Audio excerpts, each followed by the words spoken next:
Hello, welcome back. So today I wanted to talk again and read a little bit more from When the Chocolate Runs Out, Lamar Yeshe's book. He writes so well. It's very helpful to my mind. And so he writes, "It is so important to know how to act effectively, skillfully, and with kindness.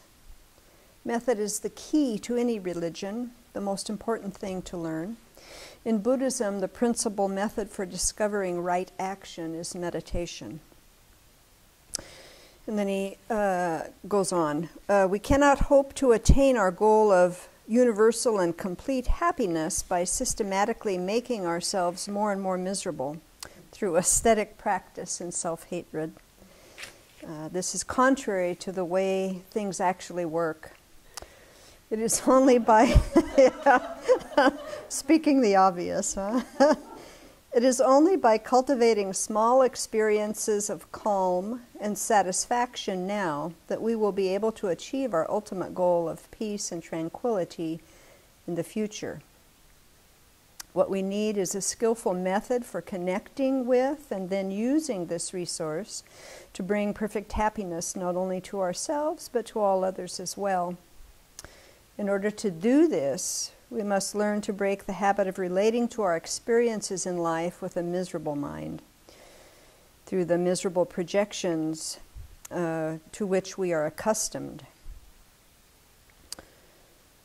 So I think this is very important to, at least for me, to really use meditation to help me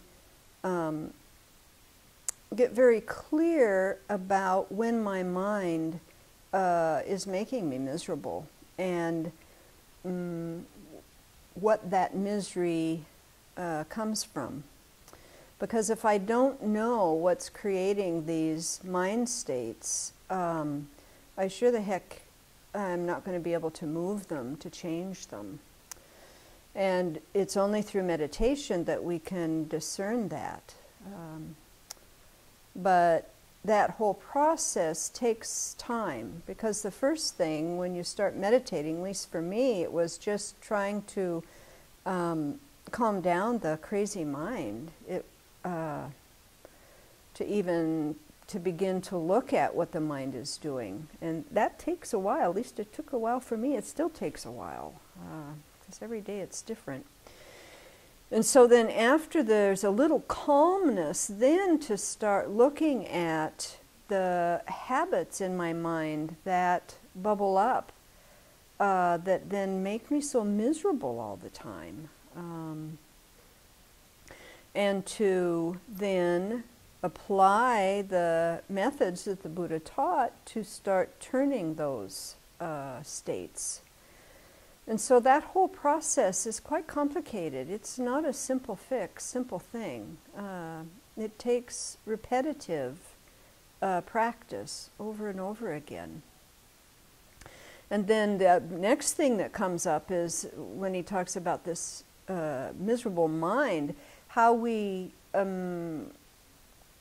think about what we want to do, how we want to create happiness, and then how we really talk ourselves out of being able to do that. It's too hard, it's impossible, I've tried it, it doesn't work, I don't know how to do it, all these, I'm too old, I learned it too late, I'm too young, I haven't learned it yet. So all these things, we really limit ourselves so much. We forget the basic teaching that the mind has such potential. And when we say the mind, we're talking about your mind. We're talking about my mind. Every mind has that potential. And so it's kind of a mixture of doing this repetitive practice again and again and again, and then kind of using our discernment to see, what makes my mind calm and peaceful and balanced, and what makes me miserable. and then applying the antidotes to stop doing those things that make me miserable. And that also is quite a process. My self-centered attitude doesn't want me to change any of that, because then there will be no job for the self-centered attitude. It will be fired. So we just have all these layers to work with again and again. So, and then too, to figure out how to keep my mind light and joyous in this process. When my mind starts getting heavy, what can I use to make my mind more light, more hopeful, more realistic actually? And so all of these pieces then we use every day to direct our mind. And over time then we see these shifts. We see these small changes that happen. And they seem small, but actually they're quite huge when you think about everything that has gone in to change our habitual ways that we've been doing since beginningless time, for sure. So, a little bit to contemplate from the lovely Lama Yeshe's, Yama Yeshe's,